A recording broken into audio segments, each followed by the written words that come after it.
Hare Krishna. Dans cette vidéo, ça va être un suivi de quelque chose qu'on a déjà fait dans le passé, il n'y a pas si longtemps que ça.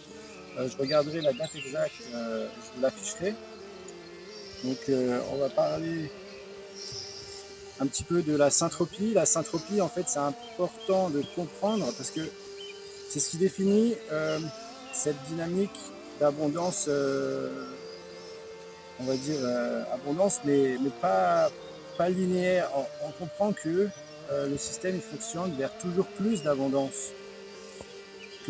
Et donc que chaque interaction fait partie de ce système qui est toujours plus abondant. Chaque interaction, on va dire, en accord justement avec les principes originels. Donc ce qui se passe, c'est qu'à l'origine, il y a une conscience. Si on était des bûches ou des cailloux, il n'y aurait pas ce phénomène de vie.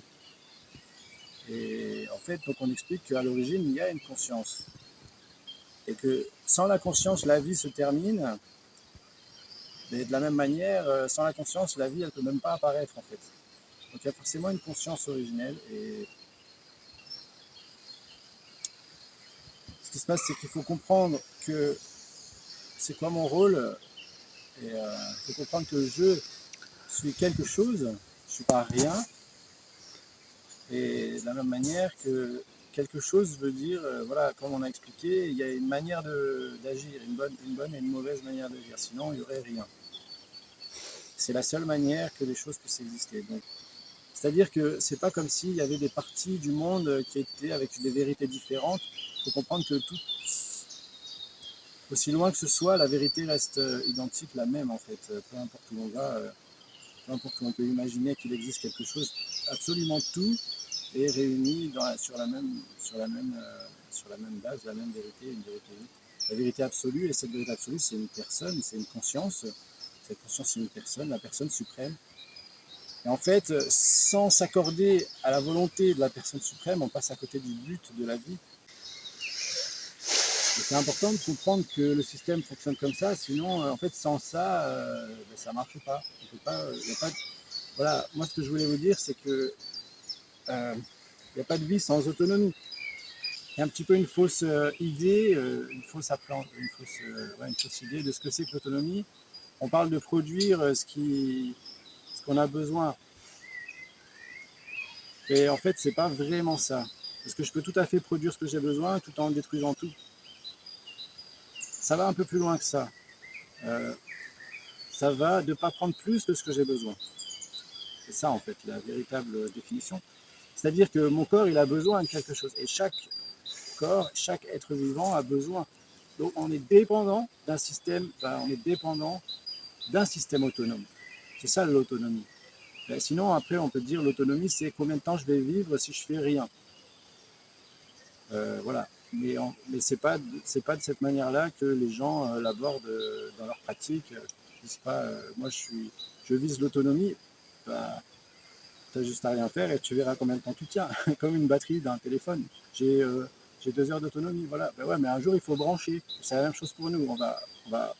On va manger quelque chose. L'ordinateur il se branche, nous on consomme. Voilà, c'est une consommation d'énergie, que ce soit un ordinateur, peu importe.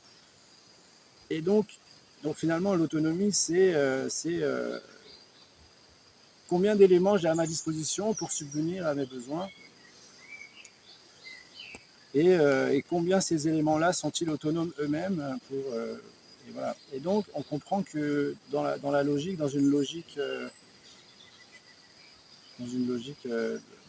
la nature est autonome. Il n'y a pas de décrépitude, entropie. Et donc, nous, on comprend que le système, il est à l'inverse, il est vers la syntropie, c'est-à-dire il y a toujours plus d'abondance. Voilà, c'est assez important quand même.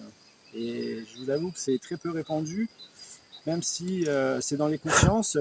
En fait, les principes profonds sont inconnus. Et donc, je vais vous expliquer en 2 mots. Je vous ai déjà expliqué en fait. C'est de comprendre que chaque interaction a une action. Chaque action plutôt a des interactions positives. Je ne sais pas si mon vocabulaire est correct. Mais c'est que voilà, la perturbation, on appelle ça la perturbation, et fait partie du système. Du moment qu'elle reste dans les clous, quoi. On peut voir ici, le système, il est autonome. Moi, je fais absolument rien. Donc, ce qui se passe, c'est que je récolte pas tout, parce que sinon, ça va appauvrir le sol. C'est pas ce qu'on cherche. Un système qui s'appauvrit, c'est pas un système autonome. Donc, l'autonomie, c'est de dépendre d'un système autonome. Donc, il faut comprendre le système, comment il fonctionne. Et ça peut paraître compliqué, mais ça ne l'est pas forcément. Déjà, on peut comprendre que le système forestier, il se maintient uniquement grâce aux feuilles des arbres. S'il n'y avait pas un système qui se maintient, ben, les arbres mourraient. Donc pourquoi ils peuvent rester en vie après des milliards d'années? Ben, c'est parce que le sol est toujours plus riche d'année en année. Ça se vérifie assez facilement. Après, la science découvre des nouvelles choses, des milliards de choses.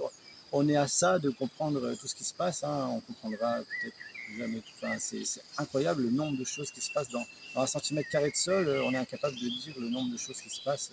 On est à ça enfin, quand je dis on est à ça, ça veut dire du début. Hein. On n'a pas fait beaucoup de chemin, quoi. Et c'est pour dire le nombre de choses qu'il existe, quoi. Mais c'est pour expliquer que bon, la logique, elle est beaucoup plus simple à comprendre sans tout ça, quoi. C'est juste de comprendre que le système il est en santé. Et voilà, ce que je voulais vous dire, c'est que il y a une forme d'austérité en fait. C'est-à-dire, si je ne prends pas plus que ce que j'ai besoin, c'est l'austérité. Et il n'y a pas d'autonomie sans austérité. Et sans autonomie, il n'y a pas de vie. Si je ne suis pas autonome, je meurs. Donc si je ne suis pas austère, je ne suis pas autonome.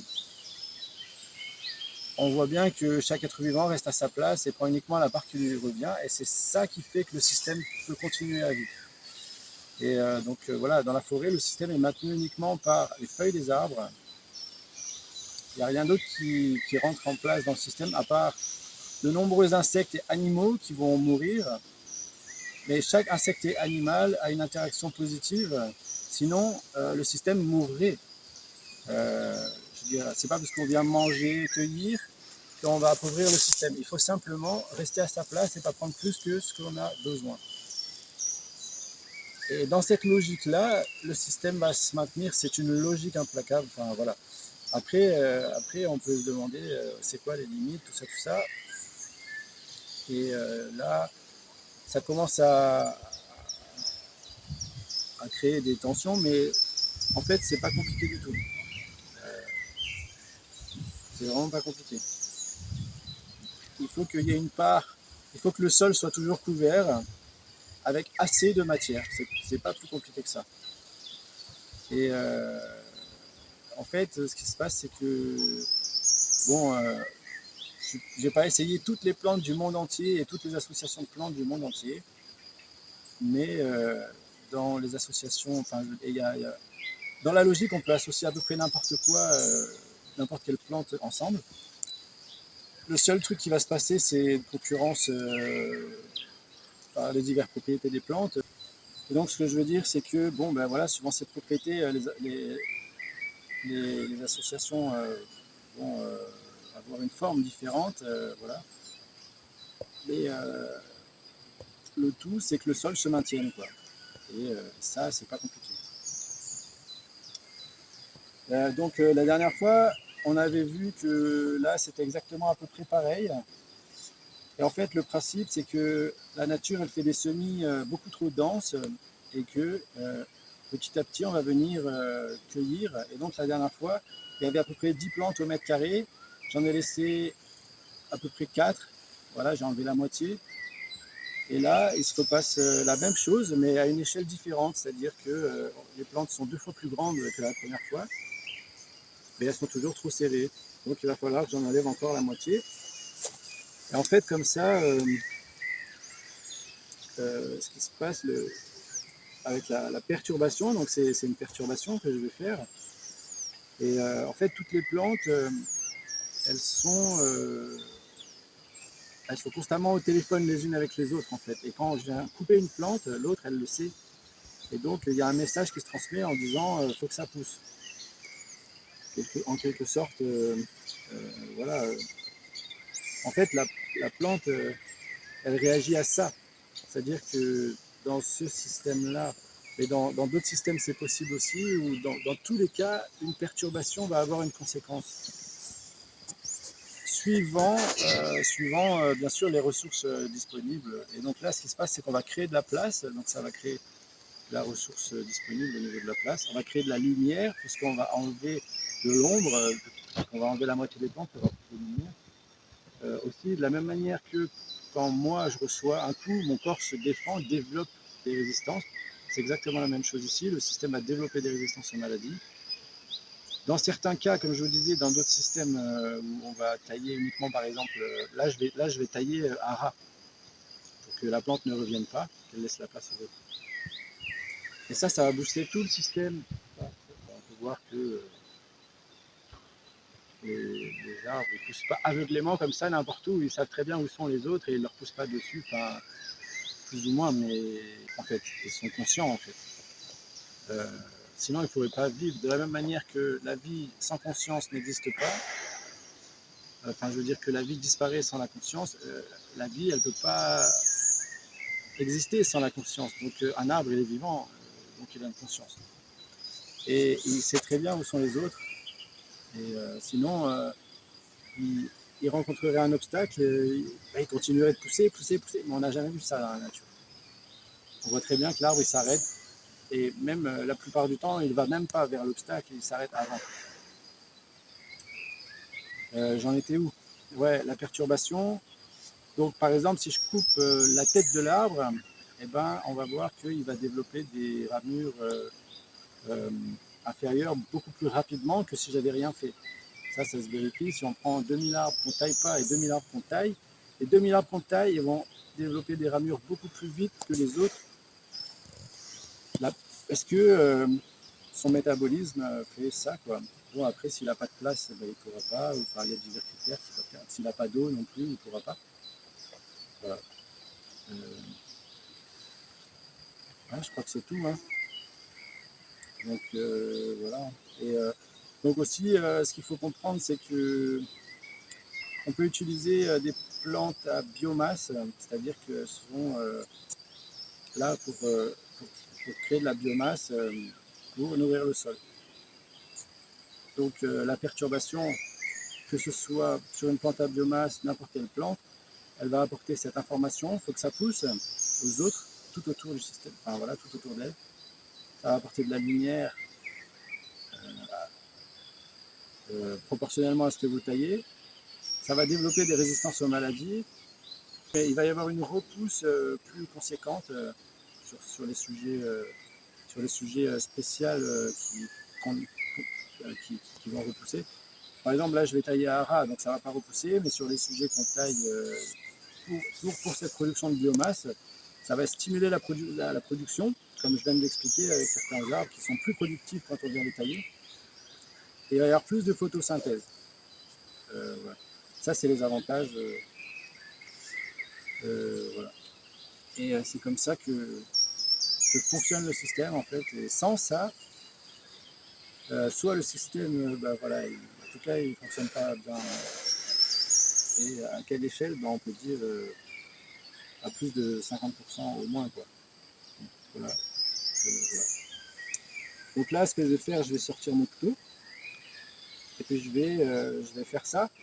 Mais vous pouvez regarder dans l'autre vidéo, ou alors simplement, je peux vous expliquer que voilà, c'est juste de laisser de la place aux plantes. Et voilà, ça c'est bon.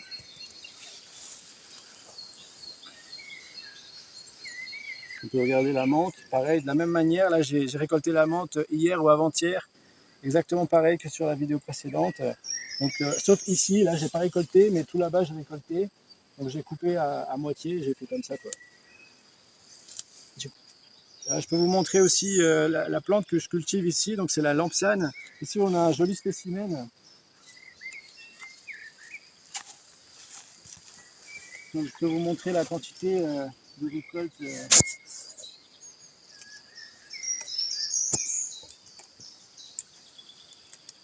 On peut avoir avec un joli spécimen comme ça. ça j'aurais pu le faire hors vidéo. Et en gros, voilà, c'est comme ça. Donc c'est pas mal. Parce que j'ai rien planté, j'ai rien fait. Juste, je viens tous les ans, je récolte, et c'est tout. Donc voilà, il y a quelques plantes, mais c'est juste pour vous montrer la forme que ça prend, la cueillette. Bon là, je suis pas très efficace, parce que normalement, j'utilise une autre technique que ça. Enfin, en fait, là, j'ai pris mon couteau, c'est pour couper les plantes à ras, mais sinon, j'ai pas besoin du couteau. Donc je suis plus efficace parce que j'ai 2 mains. Mais voilà, ça va vite quoi. Là, j'ai récolté pas mal. Donc là, on peut voir que l'espacement, il est assez correct. Là, j'ai 2 plantes qui sont côte à côte. Moi, ce que je fais, j'enlève la plus grosse. Et après, ben là, j'enlèverai les feuilles et je les mangerai. Ça, c'est une plante à biomasse et ça, c'est une plante à biomasse. Ici, elles sont petites, mais on peut voir que là, elles sont grosses.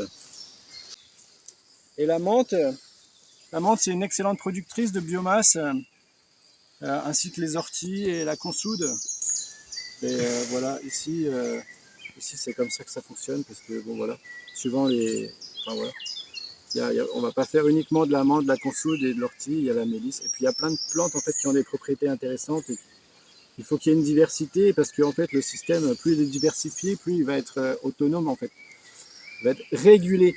Et moins il va être diversifié, ben plus moins il va pouvoir se réguler, s'auto-réguler, par exemple les maladies, les ravageurs.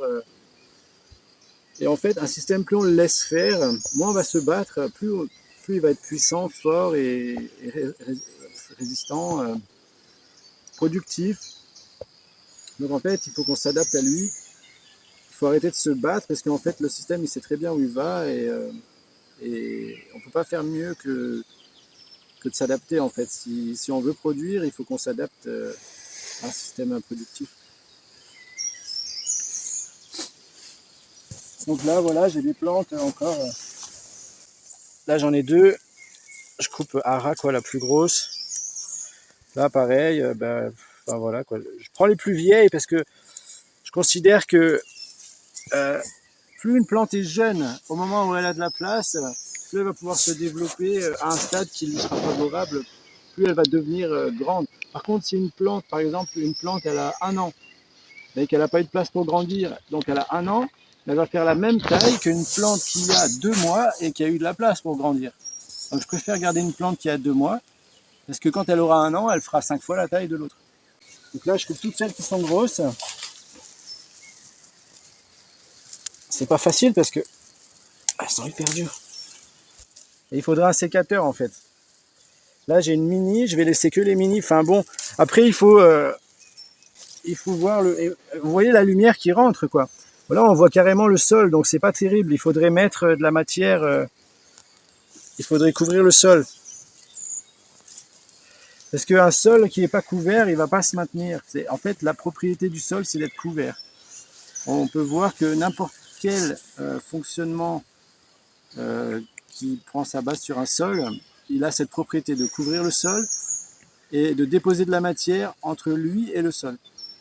En fait, n'importe quelle chose qui pousse a cette propriété-là, et c'est comme ça que ça fonctionne. Si on enlève ça, c'est pas non seulement que ça fonctionne plus, c'est que ça se détruit en fait. Il y a une action contraire. Voilà. C'est pas que c'est non favorable, c'est que c'est contraire. Et ça, il faut réfléchir un petit peu. Moi, je vous l'explique comme ça parce que je l'ai réalisé. Enfin, j'ai réfléchi longtemps, et ça paraît simple, mais ça se réfléchit un peu. Et voilà. Et donc, c'est pas facile encore à expliquer parce que ça prend vraiment beaucoup de temps de réussir à transmettre les choses. Il faut revenir en arrière, refaire le chemin pour savoir qu'est-ce qu'il faut dire. C'est pas facile, je fais le chemin pour moi. Mais si je dois le faire pour les autres, il faut que je le refasse encore et ça prend du temps.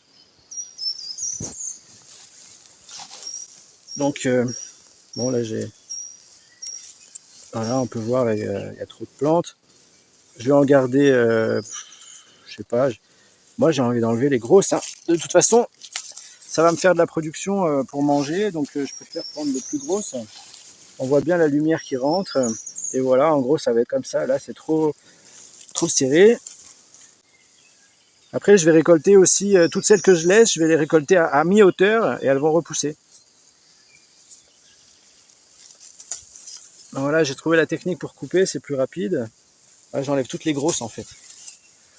On va voir que y a de la lumière quoi. Et là, on sait que les plantes, elles ont de la place.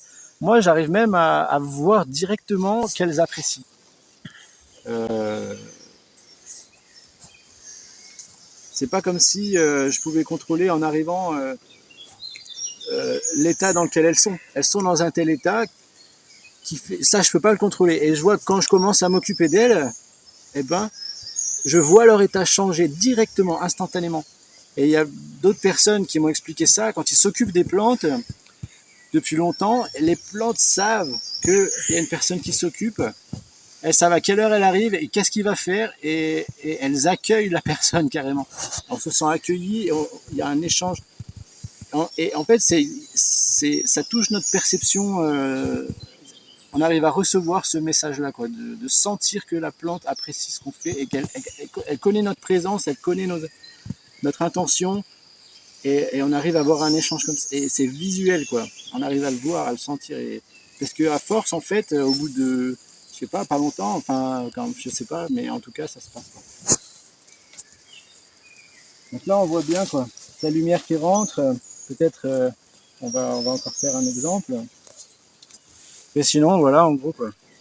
Donc là, il va falloir que je trouve un peu de matière pour pailler. Et en fait, voilà, je vais continuer à vous parler de la syntropie. Donc c'est un système qui est autonome, autosuffisant, il va produire sa propre matière. D'une manière, on est autonome et en plus, on est ultra productif. Que si j'importe de la matière de l'extérieur, la perturbation, elle vient de l'extérieur, donc ça n'apporte pas de perturbation à ce système-là. Ok, le système, il est autonome. Peut-être que la matière qui vient de l'extérieur vient d'un système autonome, si on sait gérer les choses. Mais la production, elle sera 2 fois moins conséquente. Et en fait, on comprend rapidement que le vivant, il fonctionne pas là-dessus. Et on comprend rapidement aussi que la qualité des semences qu'on va produire, si on produit des semences, les plantes qui vivent dans un système normal, elles vont transmettre des qualités qui seront différentes que les plantes qui ont vécu dans un système qui n'est pas normal, qui est biaisé. Elles vont être moins résistantes, elles vont pas être comme d'habitude, elles vont être stressées. Et donc elles vont transmettre des semences qui ont les mêmes propriétés. En fait, elles ne peuvent pas faire autrement. C'est dans la logique des choses. Si votre grand-père il a vécu la guerre, il va vous transmettre du stress, tout ça. Si votre grand-père il a vécu l'abondance, il va vous transmettre l'abondance. C'est la même chose pour les plantes et pour tous les êtres vivants. Il n'y a pas de descendance sans transmission et c'est une logique. On ne l'explique pas, mais ça se comprend. Et en fait, si, on le vérifie en fait, facilement sur le règne végétal, que les plantes qu'on laisse tranquilles sont beaucoup plus productives une fois qu'on les cultive que des plantes qu'on est venu bichonner tout au long de l'année avec des techniques qui n'ont rien à voir avec leur propre. Et donc, elles vont s'adapter à ça, quoi. En fait, ce qui se passe, c'est que les plantes, elles s'adaptent à ce qu'elles vivent et elles le transmettent à leurs graines. Peu importe les conditions, que ce soit une serre. Donc, ne cultivez pas vos graines sous serre parce que quand vous allez les mettre dehors, elles vont pas être adaptées à un système. Elles vont être adaptées à un système serre, quoi, pas un système champ. J'espère que je ne me suis pas trop perdu dans mes explications. Je parlais de. Ouais, non, c'est bon. Donc voilà. Je pense qu'on est bon. On peut vite fait continuer. Pour, histoire d'essayer de bien visualiser cet apport de lumière que ça crée, la place que je donne aux plantes. Là, je vais garder celle-là parce qu'elle est sur le bord. Donc je vais enlever celle qui est plus petite. Elle est plus petite, mais je vais l'enlever parce que elle est au milieu des autres, quoi. Celle-là, elle est au bord, je la garde. Voilà, là c'est assez bien. Là, ça peut me servir de biomasse, ça. Il me faut un couteau qui coupe mieux. Ça va faire de la biomasse pour mon sol. C'est le Rumex. Alors, ça a des propriétés intéressantes. C'est pas un producteur de biomasse excellent, mais ça a des bons nutriments pour la terre. Et là, on voit que le sol il est couvert. Tout le monde est content.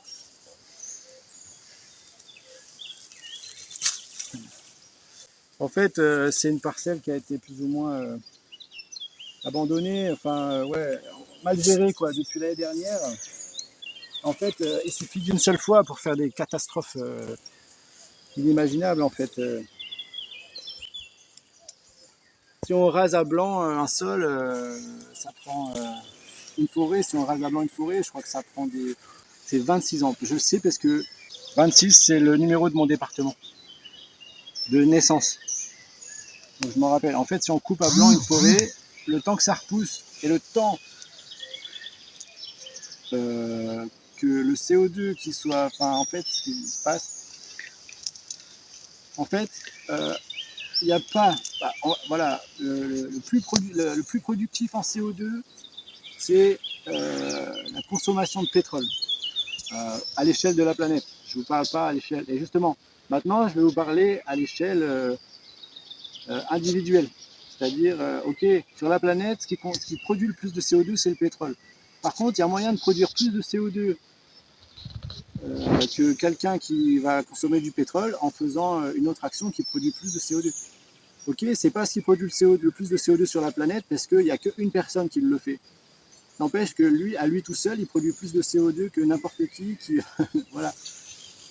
Enfin, je veux dire, si on prend individuellement les choses, enfin, voilà, celui qui déracine un arbre, la quantité de CO2 qui est rejetée dans l'atmosphère, en fait, ce qui se passe, c'est que les arbres, ils fabriquent du carbone euh, grâce à l'oxygène, l'énergie du soleil, c'est la photosynthèse. Donc, il va produire tout ça, en fait, petit à petit, il va produire de la matière carbonée. Il y a aussi de la matière azotée. La matière azotée, c'est ce qui se dégrade rapidement, et la matière carbonée, c'est ce qui reste longtemps, c'est la paille, le bois, et tout ce qui va être le papier, et qu'est-ce que je disais? En fait, le carbone, voilà, il n'apparaît pas de n'importe où, en fait, il vient du CO2. Donc C, c'est carbone. Donc il y a un atome de carbone, deux atomes d'oxygène. Et lui, il va prendre le carbone, il va relâcher l'oxygène. Et il va faire quoi? Ben, du carbone. Il va... et donc ça va se stocker dans les sols aussi, parce que la décomposition des arbres et des feuilles qui vont tomber, et de tout le végétal, va fixer ce carbone-là dans le sol. Et en fait, le sol, il fonctionne grâce au réseau de carbone qui va connecter les racines. En fait, le carbone, il y en a jusqu'au fond, hein. Par contre, les racines, elles ne vont pas jusqu'au fond. Mais elles se connectent au réseau de carbone qui grâce aux micro-organismes divers dans le sol, les champignons, qui sont développés à diverses couches et qui sont endémiques de ces couches, c'est-à-dire qu'ils ne peuvent pas vivre ailleurs que sur une profondeur telle ou telle ou telle ou telle. Ils vont comme ça remonter les minéraux qui sont demandés par les autres. Et nous, quand on vient retourner le sol ou déraciner, le carbone, il est relancé dans l'atmosphère par diverses actions de la mort des micro-organismes qui vont arrêter cette structure, ce maintien, et par aussi l'action, la température, rien que la température, le changement de température va libérer le CO2 en fait, qui est maintenu, et aussi par l'action du soleil. Et je crois que le pire, c'est le soleil. C'est pour ça qu'un sol à nu, c'est terrible, surtout si on vient le retourner, quoi, parce que en fait, à partir du moment où le sol est couvert, même que ce soit par de la terre, la première couche va être grillée, mais en dessous, il va y avoir un réseau qui se crée, un maintien du CO2. Et dès qu'on va venir euh, mélanger, eh ben, le CO2 va se retrouver à la surface et va être libéré. Et ça, on ne connaît pas pire par contre. La déforestation et surtout le labour, le déracinement, en fait, ça a une quantité de CO2 qui est produite à l'instant qui est bien plus importante que n'importe quelle autre action qu'on connaît. On n'a pas trouvé pire à l'heure d'aujourd'hui. Au niveau du CO2, hein, après, il y a peut-être des choses qui sont pires, mais ça ne produit pas de CO2, quoi. Et voilà. Et voilà. Et donc voilà, c'est ça. Après, ça dépend de la profondeur où on va labourer, et ça dépend aussi la quantité de vie qu'il y a à cet endroit. C'est-à-dire si on fait ça dans la forêt amazonienne, ben, il n'y a pas pire en fait. Parce que la forêt amazonienne, c'est le système le plus complet. C'est un système incroyable, je vous en ai déjà parlé. Il reproduit autant de pluie que l'océan lui-même. Les pluies, elles viennent d'où? Elles viennent de l'océan. sous l'effet du soleil qui évapore l'eau et qui l'envoie sur la forêt. La forêt amazonienne, en fait, ce qui se passe, c'est que toutes les forêts, elles boivent cette eau et elles l'évaporent dans l'atmosphère. C'est comme ça que fonctionne la photosynthèse. Donc l'eau se retrouve dans l'atmosphère et donc c'est un nouveau nuage qui va refaire une nouvelle pluie. Il y a uniquement une seule forêt qui produit autant de pluie que l'océan lui-même, c'est l'Amazonie. Une seule goutte qui tombe sur l'Amazonie, elle va passer comme ça 5 à 6 fois dans le même système avant de sortir et d'aller dans un autre système. Donc elle est responsable de 40% des pluies locales, c'est-à-dire qui ne tombent pas sur elle-même, mais qui tombent autour d'elle, sur les autres contrées. 40% des pluies des autres contrées, eh bien, elles viennent de l'Amazonie elle-même. Et les autres pourcents, ben, c'est les autres forêts, mais elles sont beaucoup moins puissantes que l'Amazonie, donc ça va plutôt sur du 10%. Et le reste, c'est l'océan. Logiquement, c'est ça. On ne peut pas faire mieux que l'océan. Donc s'il y a 40% des pluies qui viennent de l'Amazonie, il y a forcément 50% qui viennent de l'océan, donc il reste que 10% qui viennent de la forêt locale. Moi, je parlais de ça. Ouais, parce que le labour, en fait, plus il y a de vie plus dans le sol, si vous prenez un désert, vous labourez, ça ne va pas faire de CO2, il n'y a pas de vie, il n'y a rien. Mais par contre, si vous labourez l'Amazonie, ben là, ça va être violent. Et en fait, ce qui se passe, c'est que si on fait ça à trop grande échelle, eh ben, on va tous mourir en fait. On peut le faire à petite échelle, voilà, si on régule nos pratiques, si vraiment c'est nécessaire. Mais si cette pratique elle se répand trop, il suffit de une seconde pour que on dépasse les limites et que là on entre dans l'entropie en fait, dans le système inverse, c'est-à-dire la destruction. Et même si ça prend longtemps, un jour on va tous mourir. C'est pas plus compliqué que ça. Donc même si on voit que la forêt elle continue à pousser, ok, mais il faut regarder aussi tous les endroits qui sont massacrés. Et je peux vous garantir, enfin justement je suis en train de mettre en place des études qui vont me montrer que en fait je l'ai déjà expliqué, il n'y a personne qui connaît ça et il n'y a personne il n'y a pas grand monde qui le pratique et c'est pas suffisant. Et donc, mais bon, je vais le démontrer concrètement bientôt et je vais essayer de montrer aussi qu'est-ce qu'il faut faire aujourd'hui, qu'est-ce qu'on peut faire à l'échelle de chacun pour donner quel résultat et qu'est-ce que ça va donner et ainsi de suite. Et ça, je vais le faire. Voilà. Et aussi, combien de temps, si on fait rien, combien de temps il nous reste, tout ça. Je vais essayer de le faire rapidement. Et voilà, ça m'a pris un grand moment avant de pouvoir expliquer tout ça. Ça m'a pris longtemps. En fait, je pense qu'il y a beaucoup de gens qui en ont conscience, mais qui ne peuvent pas l'expliquer aussi bien. En fait, comme moi, là, je ne peux même pas terminer mon étude en vous montrant concrètement qu'on a déjà commencé à tous mourir. Mais bientôt, j'en serai capable. Enfin, j'espère. Je ne peux pas le prédire, en fait, puisque je ne l'ai pas encore fait. Donc, mais j'ai vraiment l'impression que ça ne va pas être compliqué de réussir à le démontrer. Mais je ne peux pas non plus vous assurer que ce sera simple parce que je ne l'ai pas fait. Donc on ne peut pas savoir de quoi on est capable tant qu'on ne l'a pas fait. Voilà. Voilà. Je pense que vous voyez bien la lumière là, la différence entre ici, on voit que là, on voit bien que ici, il y a du soleil qui touche le sol. On voit que les feuilles là, c'est où? C'est là. Là, ça c'est le sol là. Donc il y a un peu de matière. Vous voyez, il y a des feuilles d'arbres qui sont tombées cet hiver. Voilà. Par exemple ici. Ici, on voit que les feuilles sont ensoleillées. Par contre, si on regarde le sol, attendez, c'est où? C'est là, là. Et bien le sol, il n'est pas ensoleillé. Pourtant, les feuilles le sont. Ici, on peut voir que c'est du soleil. Et là, si je vais regarder en dessous, il n'y a pas de soleil. Par contre, ici, les feuilles sont ensoleillées et en dessous, il y a du soleil parce que je viens de couper les plantes.